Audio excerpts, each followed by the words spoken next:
Reploids. Hello everybody, and welcome back to another episode of Ramblin Reploids. My name is ColemanX, and today I am joined with Twitch from Reploid REVO. Hey guys, how's it going? And we're also joined with ShadowRockZX. Howdy. Howdy indeed. And thank you all for coming. And No problem. today, and today we are just gonna be rapping about command mission, because I feel like we all have a lot to say on that. Now, when you say And, rapping, yeah. do we each get a hype man, or like do we need to do that on our own? The hype will be added in post. Oh, okay, cool. But today's episode was sponsored by Dano once again, so thank you very much. Thank you for letting me talk about command mission. Oh Yeah. man, as soon as this idea came up, I know, I have to get him on, Oh yeah. I'm I glad guess, that I'm in the presence of like an expert. I was gonna say, I guess I'm like the command mission defender around here. People I've talked to. Does it need defending? Like, I thought people universally loved command mission. I was talking to Ash Paulson, LB Nitrate, and Proto Dude, and they almost universally said, "I don't think command missions are that great." I'm like, "Come on, Really? guys!" Huh. Well, I I guess mean- we'll have something fun to discuss then. Yeah, okay, so I think I land somewhere in the middle, just to Mhm. sidebar, is in that I love command mission. I think there are parts of it that could be better, but I still love it. Like, I'm not like I wouldn't call myself a hardcore, diehard kind of command mission fan, but I still loved it, and there's only been a handful of RPGs that I will go back to and repeatedly play, and command mission is one of them. So they did something right, in my opinion. Yeah. Well, I mean, on that, we might as well just jump in and do a little bit of personal history. Yeah. Because, Oh, yeah. I for one, I didn't even play this game until this year. Like, right when quarantine started, I'm like, all right, no more excuses. Let's do command mission. I'd played Good. like a chapter or two, 10 years ago, but then, Mhm. I think that was right in the middle of moving. So I'm like, well, nope. And it just got lost in the shuffle. Next time we have a quarantine, you're completing Legends. But yes, sir. That's gonna be. Do we have to wait for another global pandemic for you to get through Legends? Come on, man. I'll give you a break since Command Mission's just one game. So. Man, the thing with Legend is, I know as soon as I complete all 3 games, that's when the Legacy Collection version is going to be announced. Well, maybe I should get on it. So I was everybody gonna say can you're get it. holding up the rest of us, dude. Let's go. Come on, pick up the slack. It's coming. Don't worry. Yeah, But, Legacy Collection for Legends to be determined by Coleman beating the games. All right, hold me to it. But yeah, I just sat down, and within a week, I finished it, and I liked it. It was fun. It Mhm. wasn't the best thing ever. I don't know what took me so long to play it, because I love JRPGs and I love Mega Man X. Mhm. Just I don't know, it was this perfect combination that just never, wrong place at the wrong time, I guess. But yeah, I played it for the first time very recently, and so I guess I'm going in with the least knowledge. But that's okay. That's why everybody else is here. But Yeah. what about you guys? Do you have a fun history with the game? Let's start with Twitch. So my history is kind of short and brief. I think it's interesting that we kind of have 3 different perspectives coming onto it. You, Coleman, have the least amount of experience. I'm going to say I probably fall somewhere in the middle, and just based on what I've heard, it sounds like ShadowRock here probably has many, many, many hours sunken into the game. So I'm curious to see how we kind of gauge our opinions and our thoughts on the game, going from low, medium to high, so to speak. Mm-hmm. So yeah, I think that'll be interesting to hear about it. My history with the game is that I saw it in a magazine when they were announcing network transmission and other things, and I remember getting really pissed off at the headlines that every magazine was running, where they were like, Mega Man finally makes the jump to 3D, and I'm looking at Legends am I a joke to you? I really hated those headlines. They really pissed me off, where everyone was just kind of like, oh, Mega Man is finally becoming 3D. Look, it's 3D, and they were advertising like, it was, what the heck was it? It was like network transmission, command mission, and then I think there was rumors of X8 or something. I don't remember exactly. I think it was X7 at the time. Might have been X7, something like that. But I don't know. It really just got on my nerves that they were advertising it like that. So that's like my most vivid memory, I think, of Command Mission. And also, I was confused with X's new design because it was so different, and like no one had any explanation for why. Even the game barely explains it. Like, you kind of have to really dig to find a single line of dialogue that's like, something, X needs these upgrades to use force metals. But then Axel and Zero don't, and like, Zero is just as old as X is, so I don't get it, but I mean, whatever. But yeah, that was basically it. I remember picking the GameCube version specifically because I heard that the PS2 version was going to come with a demo for X8 or something. Like, that was the difference, is that one of them was going to come with a demo for an upcoming Mega Man X game, and then the other one for GameCube, I think, didn't have anything super special. I think it came with like a trading card and had like better graphics. So I was like, well, I'll get the GameCube version because that's the definitive version of Command Mission, in my opinion. And I'm going to skip the PS2 version because I already know that I'm going to get X8, so like, why would I play the demo? So that's kind of how I made my decision. I don't know, I guess that's it. Things that stick out to me in Command Mission is Ale is a worthless character, and I don't know what the heck he's doing in the game, but there he is. And I'm a little annoyed that he shares a name with a much more liked character from ZX that would later come out. And yeah, I don't know. I don't really have a super interesting personal history with Command Mission, but I do like the game. I think it's a lot of fun. The battle system is cool, and I still think their injection of Reploid slang was really, really not well thought out. I think I had this conversation with Lucas Gilbertson when I interviewed him, and I was like, did you have a hard time saying some of the words, like especially Zero's attacks and stuff, or in Command Mission when they started using Reploid slang, like they started calling Reploids roids, and you had a line that was something like, the explosion of 2 roids ought to blow down this door, or something like that. I'm just like, I don't know, come on. I don't know if you guys thought that through very well. I don't know. That's kind of what sticks out to me for Command Mission. I'm sorry, it's not super exciting. I made us laugh. Well, I mean, there you go. That's the important thing. Is you play a serious action RPG and then you laugh at it. Yep. How about you, ShadowRock?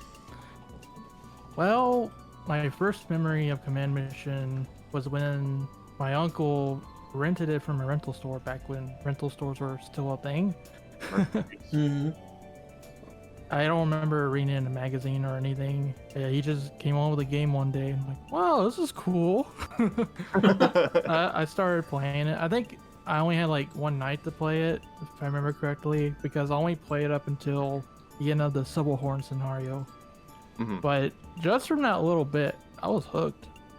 It's like, I think even my uncle at the time, he's usually pretty critical of everything he sees, but he was like, oh, it looks okay, I guess. Meanwhile, I'm like, hype! But I think like what I most look forward to with the game is like seeing more of the story, because I thought it was, all the cutscenes and everything was really cool, and how the Maverick Hunters interact with each other. Yeah, I really did like that. Yeah, so from there I ended up purchasing the game, obviously, and back in this day I was without internet, so I couldn't look up the best strategies or anything, so I just winged it through the game, and some bosses did stump me pretty hard, because again, I wasn't that good at the game yet. So it did take me quite a long time to actually clear the game, maybe a year or two.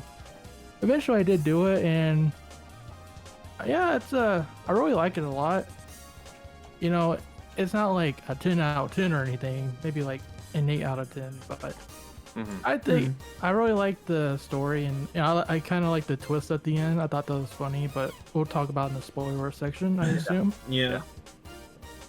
Yeah, I really like the combat. It's a really good mixture of the X series mechanics and JRPGs, and I'm a big JRPG fan as well. So like Cole was saying, it's pretty much like the dream mashup for me. JRPGs and Mega Man X. Who wouldn't want that? Right. Well, And yeah. like the battle system is so much fun. Like it's basically Final Fantasy X.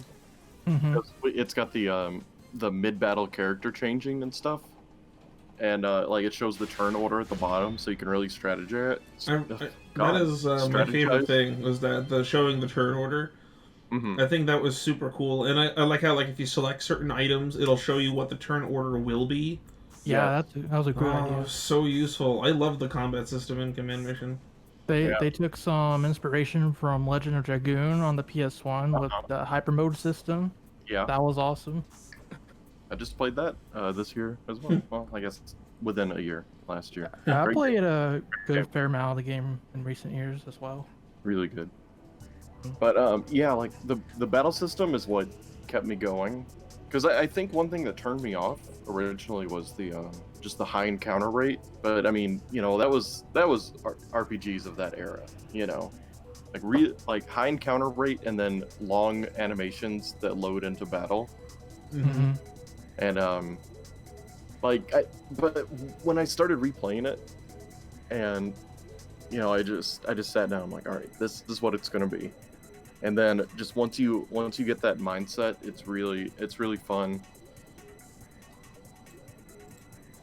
Yeah, I remember when I was playing Command Mission, some of my favorite things was definitely the better characterization, because in most Mega Man games, I don't know, you get like a total of like 3 or 4 dialogue boxes per section of the game, and you only really have that to flesh out your character. Like, Mega Man X1, X says one thing in the entire game, and it's damn, I guess I'm not strong enough to defeat him, or darn, depending on your localization. That's it. That is the only thing X says. That's the entire characterization X gets. And then Zero gives like this giant 20-page long speech about how you shouldn't give up, and if you use all the abilities you were designed with and all that other stuff, and then when you think he's done, he's like, X, I know you can do it. And it's like, all right, just go to the stage select. It just, I mean, and it's not bad. Like, I obviously love, those are really good moments in those games and stuff like that. So it was just interesting that you can actually finally play a game where the characters have to interact by the nature of the genre of the game, and you get to kind of get a good feel for like how they talk, their interactions, their attitudes for things. It was a nice change of pace from like the bare bones, damn, this isn't good, Colonel, and then you're off. Like, that's it, just like there is so little characterization that you had to work with.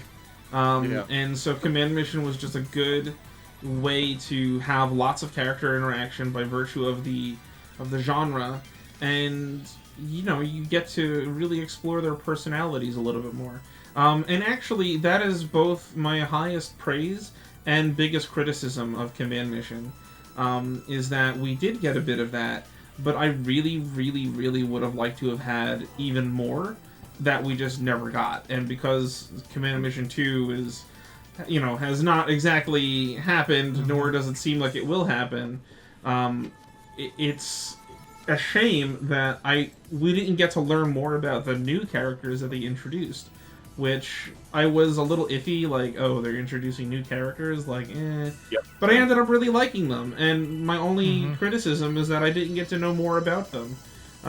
They were just kind of like thrown at you, and they give you some of their backstory, and then it's just kind of like boom, and then they're with X, and that's it. And then now their goal is focusing on completing the mission. But it almost had me feeling like I wasn't sold on the idea that these new characters have any investment in helping X with his mission, his command mission, if you will.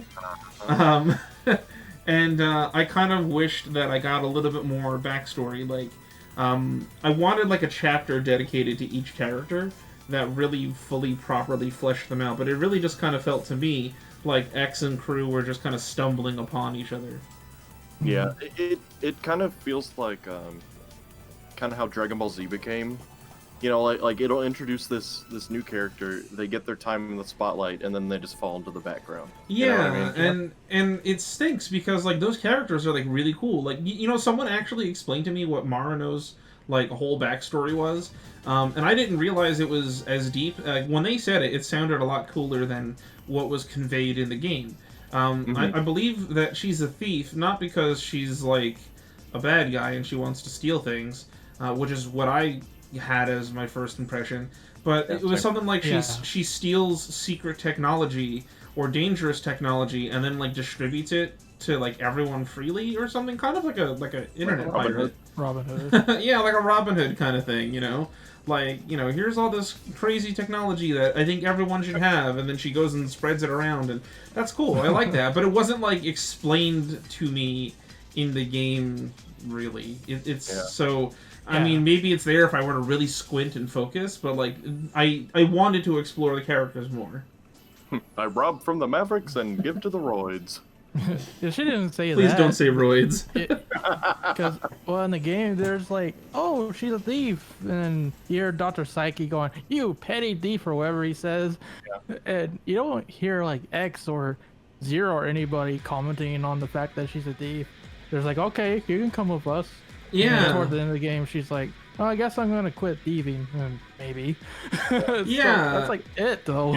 Yeah, they're pretty much like, oh, you're you're RPG job class, and you have a unique design. Come with us. You know? Yeah. Same thing kind of like with Massimo, who I felt got like the most robbed, because they actually almost set up a really good chapter for Massimo, and I'm left to just kind of imagine what was supposed to be his backstory, because they like run into Massimo and he's like, haha, I'm Steel Massimo, I'm so powerful, and then he's like, just kidding, I'm a coward, and then like really quickly after that they go to like a broom closet and they have like the remains of the original Massimo, who they don't even tell you is the original Massimo. You just kind of have to figure that out on your own.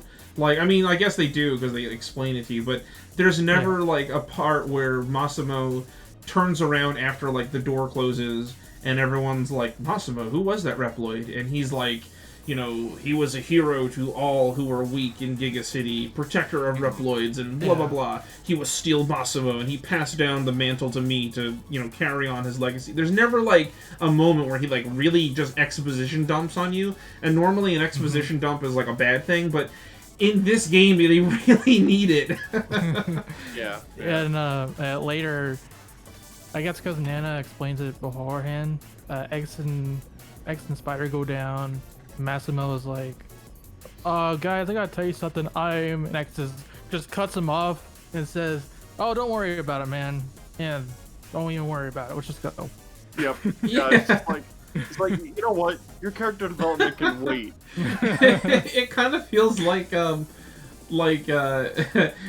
everyone is desperately trying to tell you their backstories, and like X and Zero are just like, like, no, let's go, come on, we got a plot to wrap up, you know. It's like, you know what it is? It's like in Kung Pao when Woe is like, you know, I'll explain everything in the sequel. Yeah. Exactly. Or like for you memers out there, it's like in Shrek when like, I forget who it is. Someone goes to sing, and then he like comes in and waves all the birds away, and he's like, nope, no singing, no singing. You know, and that's kind of like how Command Mission unfortunately treats some of the side characters, which is a shame because even just the little glimpses we get of them, you're like really interested in knowing like more about. Like I said, Massimo really intrigued me. I watched the whole thing happen, and I'm just like, I was entranced, and I'm like, whoa. I can't wait to learn more about this, and then you don't.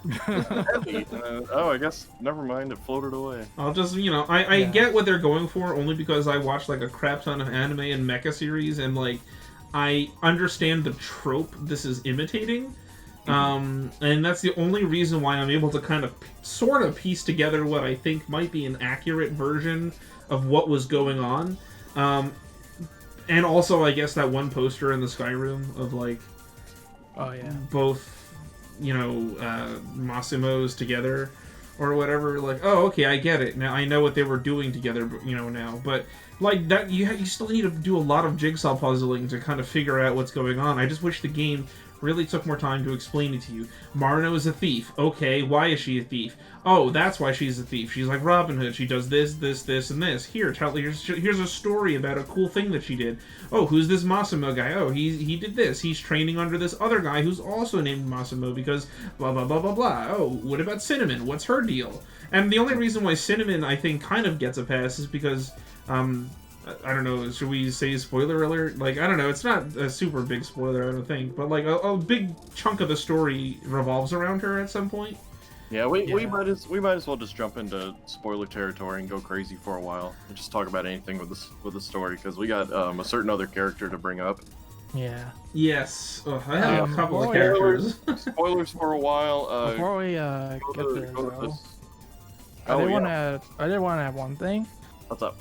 This is something I realized about Command Mission when I was doing the Let's Plays on my channel. So, pretty much after the introductory chapters for each character, they're just not there anymore, like we covered. But even more than that, in every cutscene, like from Chapter 5 on, you got X-Zero and Axel, and that's pretty much all who is in every cutscene from that point on. Yeah. No, unless, except for when, like, Spider and all that. Yeah. But no, that's it. Yeah. At the end, everybody gets one line. Yeah. Like, oh, here. It's not even in a cutscene. I guess They don't even talk in cutscenes. I feel like it's like they assumed that you would always pick like the three main hunters. Like that's my assumption. True, I mean, it is true because like that is kind of what I did, but it's not like I didn't give the other ones any attention. It's just that like I don't know. Maybe if they had given a little bit more story or a little bit more something, I would have been picking them more or something like that. They introduce them. You're like, wow, this is such a cool character design. I can't wait to see where this goes. And then the game's like, yeah, me too, and then just doesn't. Which it kind of stinks because like now it's funny. I'm looking to X-Dive to kind of like latch on to any other nuggets of information about these characters because they're doing that. They're given like new life now. It's like here's your second chance. Right. Yeah, show me more of their personality. Like, why is Massimo a coward? Why is Mario like that? Show me these things. I think X-Dive, like, if Command Mission 2 ever does happen, it might be because X-Dive made the characters more popular just by having more exposure. Yeah. And you know what I was thinking?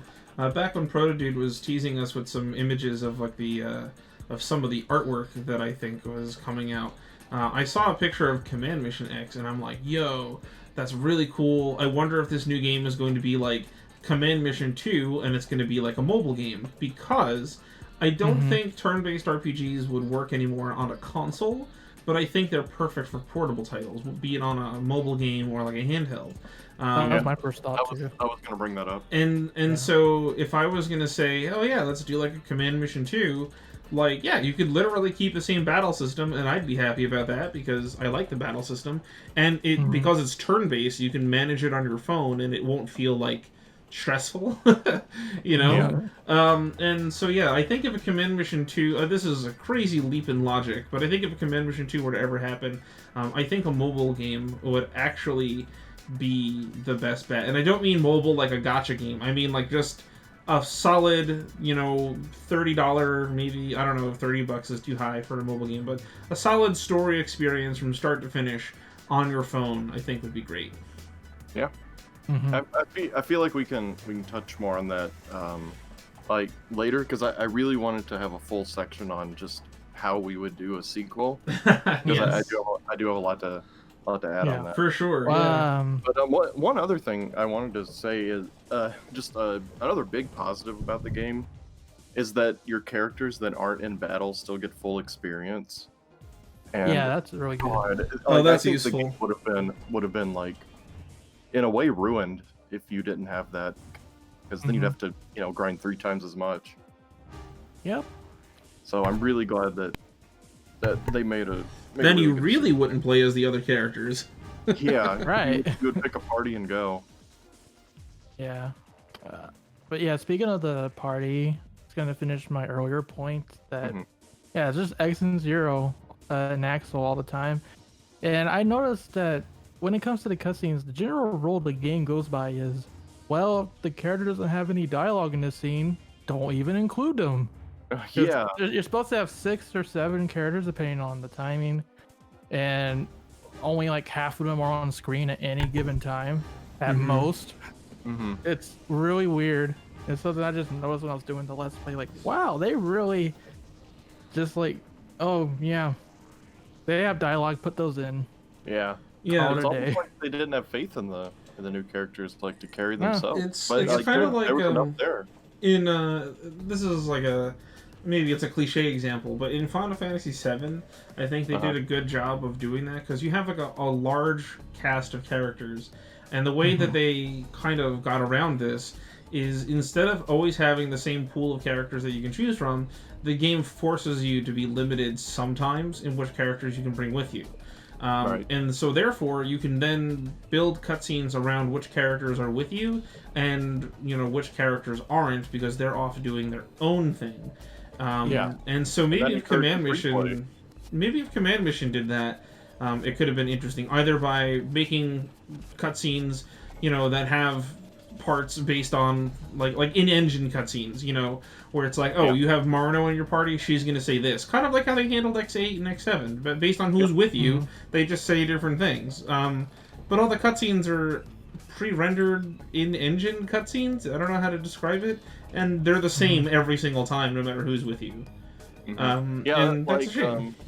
Like with your 7 reference, like there would be, like you said, the moments where it was just your active party, and then just plenty of moments where the entire party comes out because it's important enough to have everybody chime in. Like it just makes sense. Kind of like what the Legend of Heroes series does, where during important cutscenes, you have the whole cast say a line or two about what's happening. Some people will say that's a bad thing, but I think Command Mission would benefit from that, just to feel like the extra characters actually have a role in the plot. Yeah, and it's not like a huge cast, so it wouldn't. No, it wouldn't. Not crazy. Yeah, I mean, there's what is it? X0, Axel, Massimo, Marino, and Sinmin. So it's like 6 characters total. And Spider. 7 if you count Spider, if you count him. Yeah. But they could have done a lot more. I think it was okay for a first attempt. It was like, okay, we're selling people on Mega Man X. Let's give them the characters that they know. Like at least they got rid of Zero for a while, and didn't have Axel join for a lot longer than I expected. So Axel showed up around the same time that Zero returned. Okay, yeah, that's right. So it's like, okay, status quo's back. Like, I hope you enjoyed the first half. Yeah, they introduced all new characters, and they're like, okay, here they come. I kind of like that they did it the way they did. It was interesting because it's like, oh yeah, X has been separated from Zero, so what's he gonna do? So I think that was like a good excuse, as opposed to X7 where they were just like, I don't know, X quits or something, and they just introduce Axel. I love the couch. Yeah. I'm a bot that loves to snooze. Take no snooze. But I guess let's just jump on into spoiler territory. So spoiler warning now. If this picture's on the screen, it is still spoilers. Jump to this time code. It'll be great. Let's go. So Spider, right? Spider. Don't you mean Redips? Redips, yeah. Like, okay. Hey guys, what is Spider spelled backwards? Red. Red. That was Ips. That was spoiled for me. Twitch, did you see it coming? I didn't see it coming at first, but something really bothered me when I was going through the manual. And I saw the guy's name was like Rideps in the thing, and I was like, Rideps? That's weird. Hey, that doesn't even match what's in the game. It's Redips. Like, what are they doing? Either way, I just started thinking about it because I thought, like, that's a stupid name. Like, Everyone else has a name that sounds like a name, except for Redips. His is Right. the only one who doesn't sound like a name. So I really, really, really thought about it, and then all of a sudden I noticed his name is just Spider backwards, and I was like, what the hell? Yeah, I'm pretty sure that typo in the manual was intentional, and also the fact that Redips is introduced at the beginning of the game, but after that, he's barely there. Like, Yeah, what is he cutscenes, even there for? They intentionally kept him out of the story as much as humanly possible, so you wouldn't look at his name and say, Yeah, that like, that what's name. the point? What's the Why point even of the have the twist? name twist at all, though? If the twist alone that he is a next-gen Reploid and can transform would have been enough. Like, Yeah. and it never explains if there ever was like a real Redips or if it was always Spider. You know, Mhm.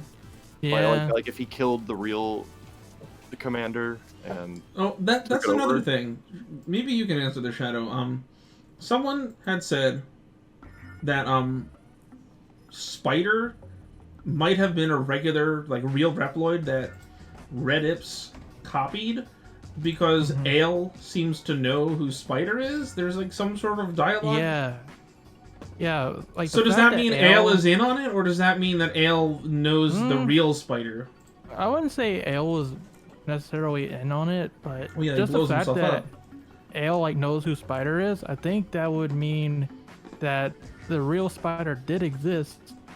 But at some point, I don't know when, but at some point, Redips just killed him and transformed.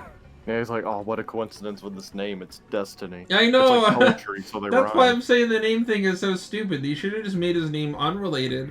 You could have had him in the story more. And when he turns out to be, you know, the real Spider or something, he could have said something like, oh, you know, Spider was a good, you know, Reploid, but, you know, not anymore. It's like the one that you thought you've been talking to the whole time was actually me. Like, he could have revealed, like, yeah, I murdered this guy and stole his identity to join you. Yeah, or, you know, it could have just been like, make it an anagram instead of just backwards. Or better yet, just have him called the Colonel the whole time. You know, and then at the end, they'll say, you know, Colonel Redips, you know, like they'll actually say his name, and he'll be you know, like, you know, do like a slow clap, and then Zero will do like the Day of Sigma thing where, you know, he figures it out. Was it hard to put 2 and 2 together? Yeah. That old Reploids have specs that high. Great detective skills, Zero. But you know what I mean? Like they could have just kept the name a secret. You know, it's like, oh, the new Colonel of the Maverick Hunters, or whatever X is a part of now. Yeah, or something like that. Like, I don't know. There's so many things they could have done to make the, like, I really just felt the name thing was totally unnecessary and actually drew attention to the twist, because I figured it out in the middle, and I'm like, all right, something's gonna happen with Spider and Redips, and I don't know what it is, but I know they're connected somehow. And then, you know. You know, I do like the parts in the story that actually kind of foreshadow it, like when Spider's like kind of talking to himself, or he's not supposed to be there, and he just walks out from behind a corner. He's like, "Oh, I wasn't doing nothing. You know, don't worry about it." Well, you know what? It's even foreshadowed in the game as a game mechanic that I didn't even realize until like long after I beat the game. But Axel and Spider are the only 2 characters whose hyper modes make them intangible. Yeah. I didn't even think about that, because Spider does it, and you're just like, all right, that's cool. But then Axel does it, and then but his is just called like stealth mode or something. I don't know if that's what Spider's is called. I don't remember. It was a trickster. It might be That's Trickster, right. but the point is it functions the same, and it has the exact same effect. Yeah, you become invisible and you're untouchable to any sort of damage. And so when you get Axel, if you're smart, you can be like, huh, that's strange. Spider can do that too. I wonder why he's able to do that. Yeah, Axel is literally the replacement for Spider, which at that point you'd be like, is Spider gonna die soon? Yeah. It's like, these guys sure are similar. It's really good to have them both in a never mind. Then he goes full the next full chapter. Zero. Yeah. At least he doesn't pull an Eris on you. Yeah. Just dramatically dies. Yeah. Yeah. You know, Set his speaking steps of in the dramatic water. deaths, what was up with Ferrum? Yeah, like that. Oh yeah. Out of nowhere. Like I'm glad she got. Okay, developed. I'm glad that Like, that you agree too. That came out of nowhere. It did. It did. Stories of chapter or like 2 chapters of story with her was Because, like, well, if you think about it, I think it was chapter 10. No, that's the final chapter. Chapter 9, maybe chapter 8. Okay, it's chapter 8. Like Botos literally rips her apart, like just to get her force medal out, or no, it's the key to the. yeah, the key. That also seemed out of character for Botos, in my opinion. Like, Yeah. he's this big, goofy idiot who sings all the time, and I'm like, wow, haha, what a funny, goofy character. He's a jokester villain, and then he, like, demolishes Ferrum? Yeah. Yeah. Like, maybe they're just like, oh man, none of the other characters do anything in the finale. Quick, get that other cool design. Bring her back. Let's do something dramatic. Yeah, like it was cool seeing her get some spotlight. It didn't make much sense, but I liked Ferrum's design. Yeah. Mm. It's like, how is she still alive? My God. Little side note, when you're fighting Ferrum and she takes damage and does that really awkward scream, like, you know what I'm talking about? Yeah. I don't know that one. I don't remember it like offhand.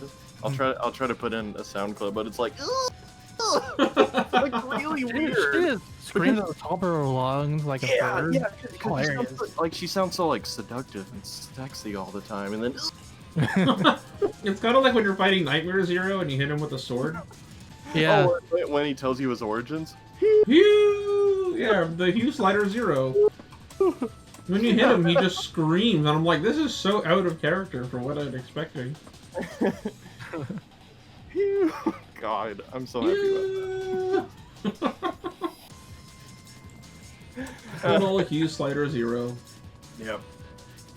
But yeah. Is there anything else in the story that's spoilery? Because a lot of it's just kind of bare bones. Cinnamon. Just red-ups, right? Yeah, just Reddits and then the ending with Cinnamon is also the force metal generator that everyone's after. Oh yeah, that's. I explained that early on, though. Yeah. Yeah, I mean that is kind of like an early thing. I'm just saying, because they play it up like a like a big twist. Because Marino is just like staring at Cinnamon's chest, and you're like, what is she doing? Oh, yeah, and that then they was funny. explain later. And the I still ship them. speaking of that cutscene, though, they gave Marino jiggle physics. Okay, which is- so I was gonna the mention it, ending. and I wasn't sure if you were, so I'm glad I'm not the one that brought it up. Nah. There's definitely I mean, okay. X-Dive carries on that tradition. I was yeah, just gonna say X-Dive really went out of their way. Golly, they did. Like I gotta wonder with X Dive if the people behind it, if they're really big Command Mission fans, or if they're just not and they're trying to get it out of the way. You know what I mean? Because like there's so much Command Mission love. Like even Ultimate Armor X is by this time out. You know, and it's just it's kind of insane. Like I'm really happy to see all these characters back, but it's not what I expected. You know? Yeah, they're burning through it pretty fast. I agree. Yeah, but like there's not too much that you can add. You know, it's like the characters, their hyper forms, and that's it. Absolute zero. You know. Well, Yeah. here's the other thing. They added Ferrum. What if they added like Scarface and stuff? I love to see that. I thought Scarface had a cool design. I really liked his design, but I didn't know anything about him other than he's hyped up to be super scary and tough. And Yeah. Right. I don't remember him being that hard of a fight. I liked his battle mechanic where you can't hit him twice with a physical or special attack, or he'll Oh, that counter guy. you. Okay, yeah. Yeah. But yeah, he was just there, much like all the other characters in this game, unfortunately. Yeah, Yeah, basically. it's almost like someone. I feel like what happened was this game had a lot of budget put into drawing up designs and like character sheets and like concepts, and they went crazy with it. And then they're like, "This is gonna be so cool! Look at all these things!" And then they were like, "Let's like put this in a game or something." And then they did just so they could use the designs, but they didn't like really flesh them out so much as they just wanted to use the designs they had come up with. Yeah. I think the problem is the Mega Man series has traditionally been like a lower budget game, and you're trying to make this massive JRPG with that kind of budget. I just think either they needed more budget for that game or just needed more time in the oven in general. Yeah. That was a trend around that time. Yeah. For what they did, considering here's the thing. When we say that, I feel like, correct me if I'm wrong, but I think we all unanimously agree, gameplay wise, feature wise, the game is complete and fun and good. Mm-hmm. At least that's how I feel. My main complaint is just the content of the game. There's not enough story content. It's kind of a short game, I think, from what I hear. Yeah, it's definitely very short for JRPGs. It's a little short. The side characters don't really get the spotlight time that they deserve. And it's not because they're boring or uninteresting. It's just like they introduce them, they give you just enough to get you, and then they just kind of drop it, and then you never see them again. Unless you're playing with them, which is, a shame, because you want to know more. And that I feel is my general feelings for Command Mission, is that I loved playing it, but I just wish that there was more content, and there isn't, and I was waiting and waiting and waiting and waiting for Command Mission 2, and it just never happened, so... I guess here we are. We're hanging on to X-Dive, hoping that it'll make Command Mission popular again. Yeah, silver lining to that is that Keisuke Mizuno, he's the artist on the Mega Man series or the X series in general. But his first game he worked on, to my memory, judging from the interview, was actually Command Mission. And he talked a little bit in the X-Dive interviews about his time working on Command Mission, how it was pretty difficult for him to help work on the designs and everything, and that he'd wish he could go back and try again, stuff like that. Yeah, and he was also kind of surprised that the interviewer interviewing him was like, Command Mission's pretty cool. And he's like, oh, really? Thanks. That right there is like, maybe they'll see that people really do like Command Mission, and hopefully they'll do an HD port, because they did that sort of for X7 and X8 with the collection. I hope they do give Command Mission the same treatment, put it on modern consoles, and see what happens from there. Yeah. I think you could definitely pull it off. It would be worth it, because there's still a lot of love for these games, and honestly, there's still a lot of games that they could turn into collections. Like, you could take all, the side games, like the Mega Man Game Boy games, or like Mega Man Soccer, or Battle and Chase, the Power Fighters, and you can turn them into a miscellaneous collection. And you could easily do that for the X games as well. You could take Extreme 1 and 2, Command Mission, and maybe even, if you wanted to be crazy, throw in the content from X Over or something like that. And just let people see these things that, where you can't really access anymore. I think there's definitely something there. I think Command Mission should get a second chance at life. I'm curious to see where the story would go from where things left off, and I would love to see the characters be fleshed out more, because they deserve it. I think Mega Man X is a series that is sorely lacking in consistent characters that stick around for a while. Sigma notwithstanding, of course. Right. Everybody Sigma just comes and dies.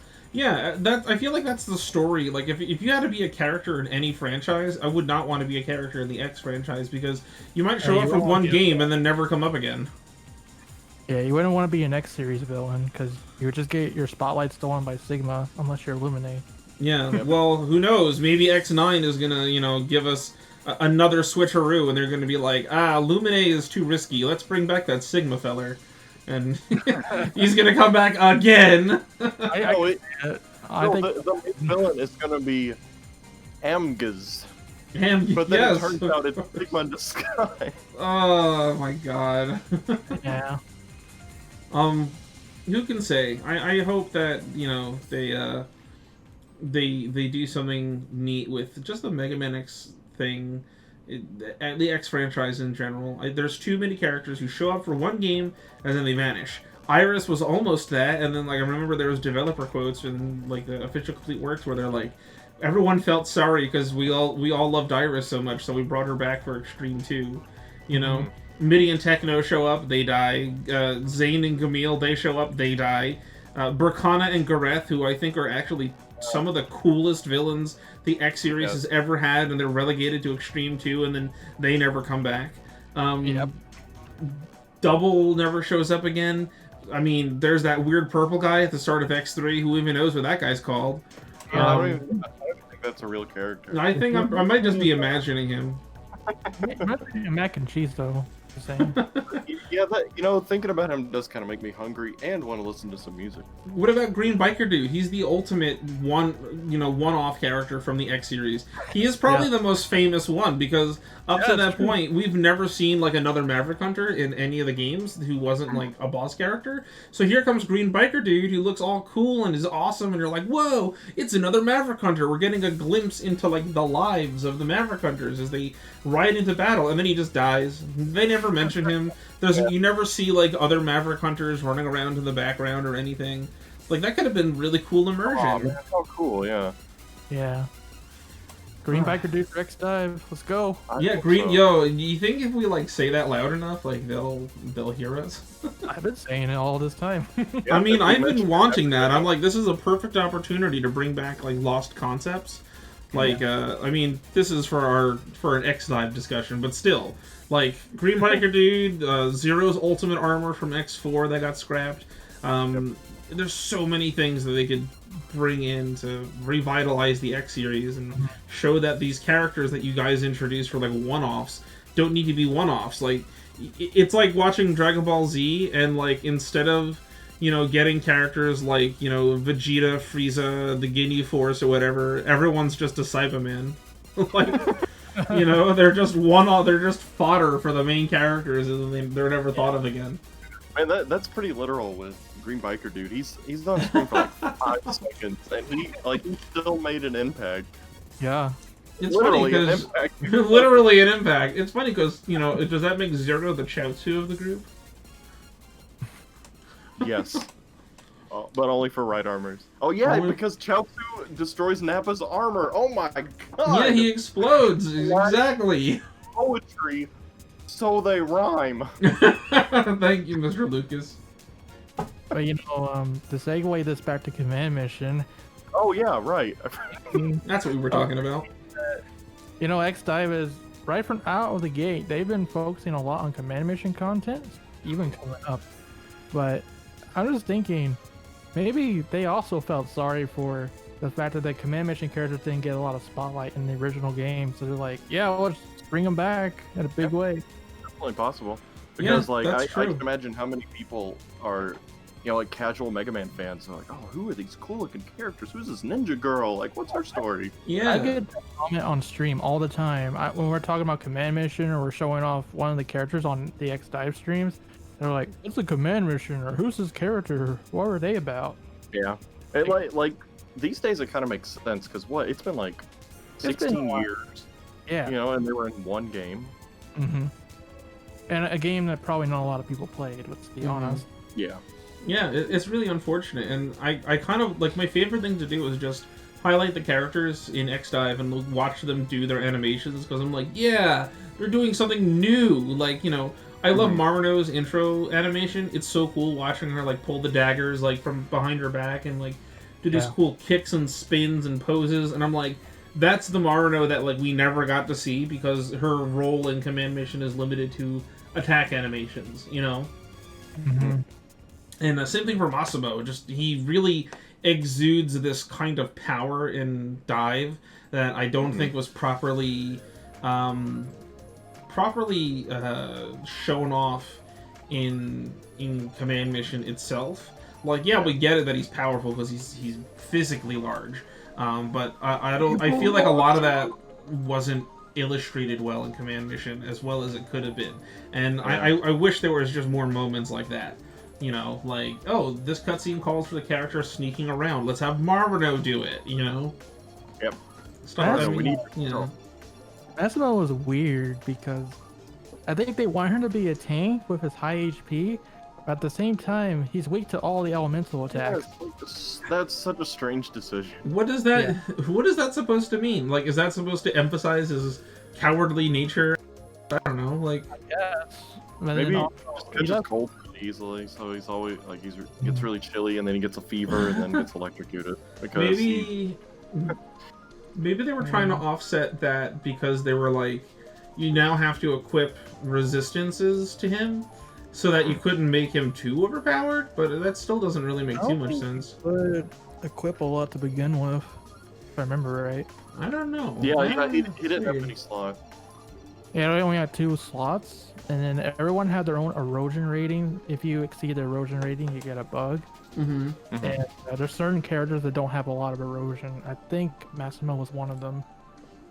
It's so, like, such weird decisions on Massimo. Maybe just they didn't like him. They're like, we need a big green guy. The only reason to use Massimo is Berserk Charge. Yeah, like, that was really good in game. But yeah, I didn't use him until I started going after, like, super bosses. I'm like, you know what? Alright, I get it. Yeah. When I went after super bosses, I just used the Axel trick to beat them all. Yep, that's what I did. I mean, it's such a clever... And you know what? You can call it cheap or, like, you're cheesing the boss, but that is kind of the beauty of the command mission combat system. That if you think about it, you can come up with real... It's kind of like Final Fantasy VII's materia system, which people love to explore and experiment with and do all sorts of cool combinations. You could really do that in command mission, depending on what weapons you equip, or what side weapons you equip, and then what force medals you equip, as well as using different characters' hyper modes. So for those who don't know, the Axel trick is you equip a bait side weapon on Axel, and then you activate Axel's hyper mode, which makes him become intangible to all damage. Then, when you go fight the boss and all enemies on that side of the field can only attack Axel, but because Axel is now invulnerable to all damage, he just shrugs it off because nothing's happening. And so you can do that and then have your other 2 characters just pummel the bosses. Yeah. So it's kind of neat. Just the idea of those side weapons was really interesting. Yeah. I really liked that too. I really like the customization the game provides. You know, the force medals, the sub weapons. You can make some really cool strategies. Although, like, when you get really down to it, there is a lot of ways you can cheese this game. Yeah, but it's fun. Yeah, even the main story. I know I said at the beginning of this discussion that I struggled on some bosses, but that's also because I didn't know things like, did you know that if you use hyper mode and then win the battle on that same turn, you don't use up a hyper mode turn? So you can just use it for every fight. Oh, I didn't know that. Yeah. I didn't know that either. Man, that's pretty cool. So. And just turning on Marno's hyper mode and then just seeing nothing but her turns coming up was so funny. That was really cool. Just that was really neat how that happened. And you know, the only thing, I mean, maybe this is just my ignorance because I don't remember when I was a kid. I just kind of wish that when you could look up what your hyper modes actually did, like to get like a solid idea of like, okay, that's what this does. Like I used to have to just kind of do it and then experiment and figure out like what their gimmick was. Yeah. Like I still don't actually know, what does Cinnamon's Iron Maiden hyper mode actually do? Yeah, that one I didn't really. Is it just higher defense? Across the board, most of the hyper modes are just higher attack and defense. And then Marno is just like maximum speed. Yeah, just like maxes out her speed, so she gets 1,000,000 turns in a row. That was kind of cool though. I also noticed that a lot of characters, I mean, I guess this is just Mega Man X being lazy or something, but like everyone just has recolor hyper modes and it kind of bugs me. I guess Axel doesn't count because he's not really a recolor, he's like a no color because he goes invisible. But Marno transforms into like a black leotard and loses the fishnet stocking, and so like, huh? Her hair changes colors. Oh yeah, her hair changes colors, so it's just kind of like a recolor. And I want to say that Cinnamon's is also just a recolor, but if you look closely, it actually becomes like a French maid. Yeah, it's a French maid outfit, but it looks like the model is the same. Yeah. And then Massimo just becomes like Burning Gundam hyper mode, and he turns gold. He becomes Pyros the Third from Dot Hack GU. I'm sure there's a giant golden mecha anime nerd somewhere who's yelling at us like, "No, you dummy! He turns into Gao Gaigar," or something like that, you know, because he has like the Mazinger Z wings. Yeah. I really like X-Fire. That was a cool armor. Yeah, it was awesome looking, and it was one of the few X armors that prioritizes melee attacks and also fire element. So, you know, if you're fighting an electric boss, it's really good against that. What's interesting is that it's fire element, but the in-game graphics seem to show like a spark ball. Yeah, it looks like a taser. Yeah, and I mean, I like it. It's really cool. This is again is just part of command mission, just kind of like having too many designs, not enough exposition. Where did X get that armor from? And like, why does he have it? And why is it melee based? And why does it kind of look evil? Like it's black and stuff. And not that it's bad. It goes back to the classic X legs, like where they're more bulky instead of peanut shaped. Yeah, like there's so many questions that are raised in command mission that just don't get answered. And it's a shame, because like I'm kind of... Oh, you know what? That's another thing. We know roughly when command mission takes place, which is something that cannot be said for most Mega Man games. Command mission has a meteor that falls to the Earth, which contains the force metals, and that's like where the story kicks off. And they actually named the meteor that fell using like the standard scientific naming convention for meteors. And so I believe command mission takes place in 2202, something like that. It definitely takes place in 22XX. Yeah. The beginning crawl says 22. Well, is that just when the meteor fell, and then it's like, you know, X amount of years later? Right. Like... So the game only says 22 XX, but the meteor fell in 2202. So that means command mission either takes, depending on how quickly Giga City was established around the meteor, it either takes place in 2202 or roundabouts there. I know it's only been like no longer than like I think a year that Giga City has been open or something like that. I don't know. The point is, we know roughly where it takes place. Yeah. Well, you know, like on the whole recolor thing, I feel like every character should have just had an absolute zero or an ultimate armor. You know, like they also get a recolor, and then later you can unlock like a super hyper form. The fact that I have to choose a hyper form out of a menu every single time I pick one made me feel that everyone was going to get a second hyper form. But instead it was just X and Zero. I mean, they're the coolest hyper forms in the game, but it really did make me feel like everyone was going to have one. Like, I thought maybe Marino would, like, I don't know, her helmet visor would come down, and then she would, like, you know, transform and do something else that was cool. Yeah. Just something. Yeah, I don't know. I did like the super bosses in the game. You have to actually work for those modes. That is cool. That was fun. I stumbled across some of the super bosses unintentionally, and I got really pissed because I hadn't saved in a while, and I was like, what the hell? So I lost a lot of progress to Rafflesian, and that really bothered me. I've had a very bad grudge against that boss ever since then. Did you know that I think she's voiced with the same actress that does Marino? Yep, that's correct. Yeah, I don't remember her whole name. I just know it's Carol something. Carol Ann Day. Carol Ann Day. Carol Ann Day. I knew it was Carol Ann something.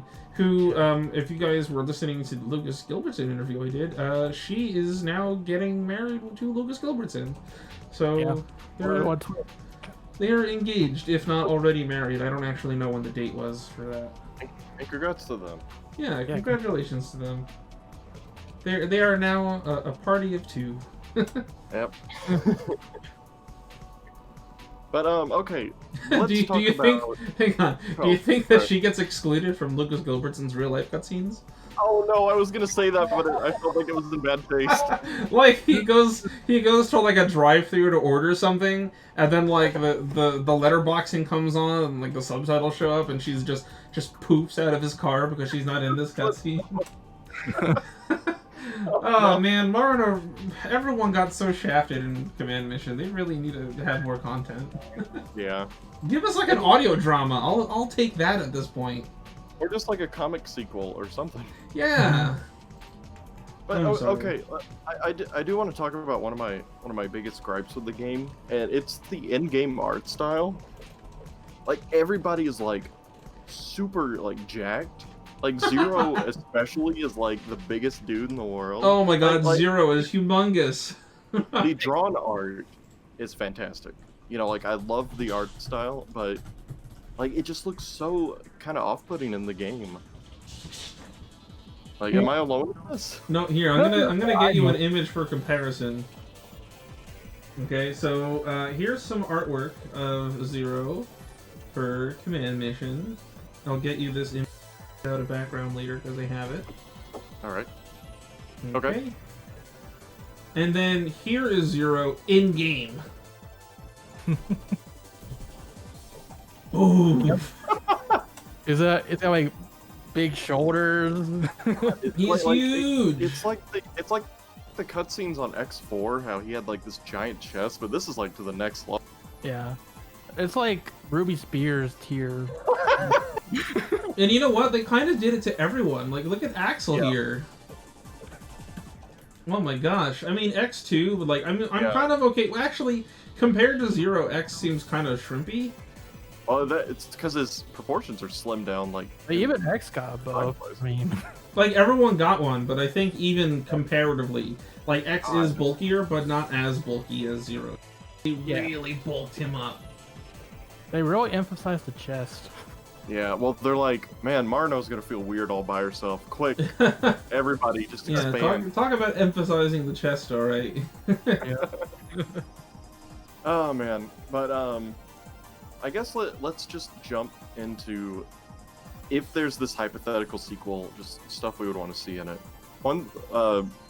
I guess I'll start it because one thing I really want to see is just a redesign for X and Axel to be not even closer to X, but just be different. Like it's like I said in our last episode with Dr. Love Zero, like just that design under the jacket, I think would look really good next to Command Mission X. Mm-hmm. Yeah, I can see that. And just give Axel just something. You know, I feel like it could look really cool if they don't stray too far, but just you know what I mean, just kind of keep it in the same territory. Mm-hmm. Yeah, I think if they were going to make X look the way that he does in Command Mission, I kind of feel like everyone should also follow suit. They also mentioned that because this game takes place in 22XX, they wanted to give it a little bit of like a Mega Man Zero vibe or something like that. Which, even though they technically take place in different like timelines and they're not technically related, but they, I guess, to show like the same level of like technology progression or something. Right. Yeah. I think that, you know what they could do. I never thought I'd be saying this. I almost feel like the version KE designs would be okay for a Command Mission game. I feel like if they really just ran with the idea of like, you know what, it's a separate universe, let's just go crazy. Like, I almost feel like that could work. Yeah, RPG characters are over-designed a lot, so just go with it. You just kind of like, because it's already in a separate universe, so who cares if it breaks off from the typical canon? Mm-hmm. Yeah.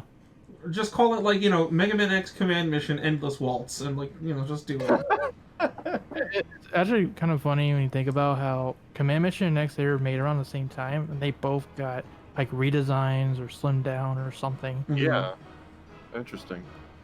But yeah, and you know what? I think it was high time for the characters to get a little bit of a redesign. So, like, the original characters in Command Mission, I can't really say because they're brand new. Right. But I think it was okay to redesign X and Zero, and I guess maybe Axel, just so that he's not left out. And that's also kind of why I really praise X8, because I feel like that was also a good time to redesign the characters. And man, I really love those redesigns for X8. They're awesome. Yeah, they have more human proportions, which I know a lot of people don't like, but it also means that you can do a lot more dynamic posing and animation. And you can make them much more striking and dynamic. There's just more that you could do with a pose like that, at least with a model like that, at least in my opinion. And that's why I kind of like that Command Mission is split off on its own thing, because Command Mission to me is kind of like what would the Mega Man universe be like if the X series never ended and just kept going? And so I would love to see them just carry that on. Whereas I feel like in the primary timeline, I would love to see them take the X8 designs and refine them further and be like, okay, but now we're moving towards like Legends technology, which always seems to be like the something that's in the back of their heads whenever they work on a new game, you know? Yeah. Mm-hmm.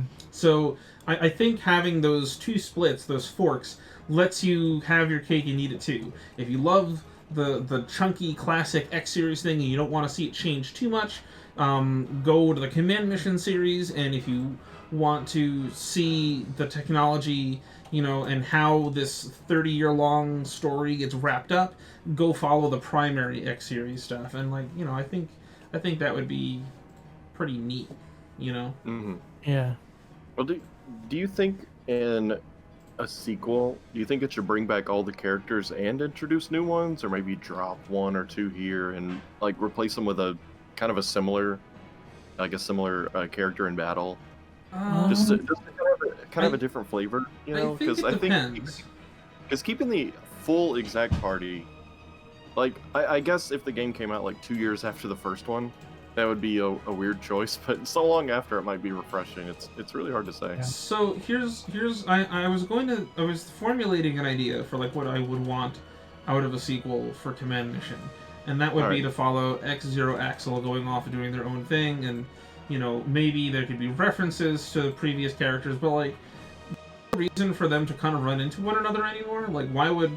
I mean, I guess Marino maybe, because she's like a traveling thief, and maybe Massimo, because he's like a superhero or something. But like, what would be Cinnamon doing? How would she return? You know what I mean? So here, and I've been dying for Capcom to explore this idea, but they never will, because if it doesn't have Mega Man in the title, or if Mega Man isn't a main character, they're just going to ignore it. And I would like to see a Command Mission that takes place like a day in the life of an average hunter, and instead of following X and Zero religiously, like they are in the game, and maybe they are playable or something, but I would love to see the story kind of revolve around an average hunter and how he gets mixed up, or she gets mixed up in some craziness with X and Zero, and now they're on their own sort of adventure, because it's called Mega Man X Command Mission, and I'm just like, why is it called Command Mission?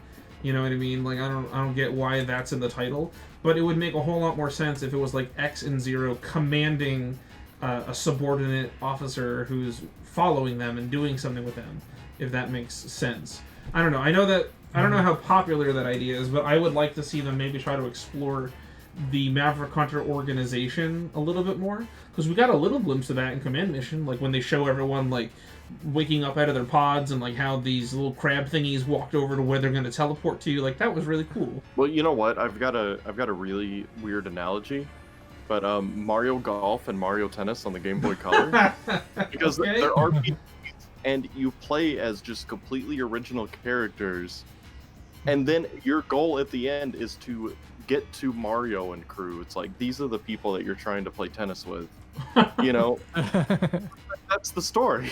So you know, like, it's called Mario Tennis, but he's not even in the story mode until the end. But he's like meant throughout, you know. Like, that kind of thing could be fun, especially if it was a create a character.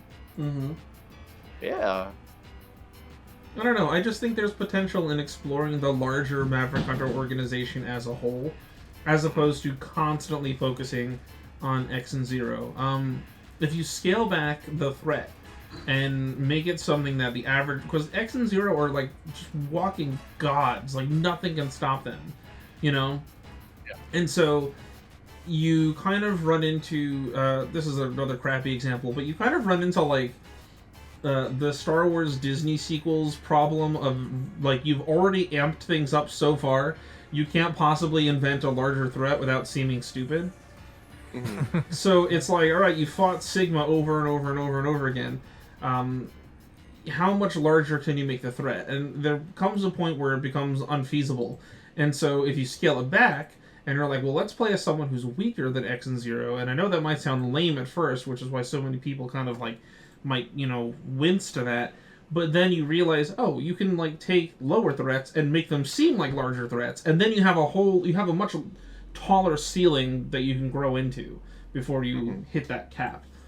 So I would just love to see more Maverick Hunter organization kind of stuff. Who are the operators besides the ones that we already know? You know, how do they operate? How do they get their equipment? What is their procedures and stuff? Like, you know, it could maybe make for a really cool strategy RPG. Who knows? You know, on the note of the Sigma thing, it's actually really refreshing that the final boss in Command Mission wasn't just Sigma again. They actually had like a whole new villain for once. Sigma's not even mentioned, but Exactly. yeah, when I was playing and it was setting up the ending, Maria comes in, she's like, "Oh man, is Sigma coming?" Like her, she was like, "Oh, okay, this is the part where Sigma normally shows up," but no. No. Not gonna lie, I really did expect Sigma to show up after I beat Epsilon. I'm like, any minute now, Sigma's gonna pop up and he's gonna be like, haha, Maverick Hunters, it was actually me. But I kind of like that transition between chapters 9 and 10, because after you beat Epsilon, you feel like, okay, it's over. I've beaten the game. Because they had like that epic Epsilon music. By the way, I love the soundtrack in Command Mission. Yeah, you feel like it's over, but then the game keeps going. You're like, wait, huh? It's still going? Yeah, it feels just to, just to see how everyone turned out, like the end of Earthbound, how you can explore the world, just talk to everybody. Yeah, it kind of gives you an epilogue. Yeah, you talk to everybody, and they talk about what they're going to do next, which feels kind of like, maybe like the ending of Mega Man Legends, where you talk to everybody in the town before you end the game. So you think it's that. So you go out on the heliport, and then Chief R gets fired down. Like, oh crap, it's not over. And you find out Red Ups is the bad guy. He's like, wow. I think there needs to be more moments like that in Mega Man in general. Yeah, that was a really good moment. Rip Chief R, though. Yeah. Is that what the R stands for? Rip. Chief Rip. Can we get an F in the chat for R? I'm confused. Oh god. But yeah, like, is there anything else specific you guys would want to see in a sequel, if it ever happens? For me, I hope they will just address the problems with the first Command Mission more than anything. Like, if they do bring back the old cast, I just hope we get more character development, actually, like, explain their backstory and everything, where they didn't really do that in the first game. And I just hope that they expand on the battle system, add like a couple new elements here and there, make it more fun. Yeah. Just like modernize the experience. What they have to do is put like random, like take out random battles and have it like Dragon Quest 11, how the enemies are on the screen and they run towards you or something. I like and that. then go to a battle scene. It would also make your dash useful, because the dashing is just a replacement for the running mechanic in most RPGs, where if you run, you get there faster, but you have a higher encounter rate than if you were to walk. But if you were to actually have the enemies be on the thing, like on the world map live, then your dash is no longer just like a replacement for running. A really crappy replacement, by the way, because you can't hold it. You have to like keep pressing it to do it. So now it actually becomes a functional dodge. So if an enemy is trying to launch at you and you don't want to fight it, you can dodge out of the way with a dash. I could also see the dash, maybe like if you dash behind them, it would initiate a preemptive attack. Yeah. Go Instead of like in Command Mission 1, it's random if you get one or not. But if they did this idea for the sequel, then there'd be like a use for it. Yeah. It'll just like stumble them, like if you dash into them. Yeah, I like that. I also hope, I really like the sense of humor that Command Mission has, and I kind of hope that more games in general use that. Like, I really loved fighting the giant Metul. That was kind of cool. Yeah, that was fun. I liked, what was it? There's like certain enemies that just have funny interactions, or like they'll say funny things as you're fighting them. I don't know. I just kind of like little things like that. I also really like the gacha element where you have to go around finding the tokens to go buy the figures out of the thing. That was really fun. I really like doing that. I mean, I know it's just a glorified like model display gallery, but it was fulfilling to go around and find those things. Yeah. I do like the extra content in the game, like the figures, the concept art, the posters, and all. You can also collect the cutscenes and soundtrack, which is awesome. Yeah, that's pretty neat. Yeah, the soundtrack in Command Mission is also really good. If you haven't heard it, I recommend everyone go listen to it.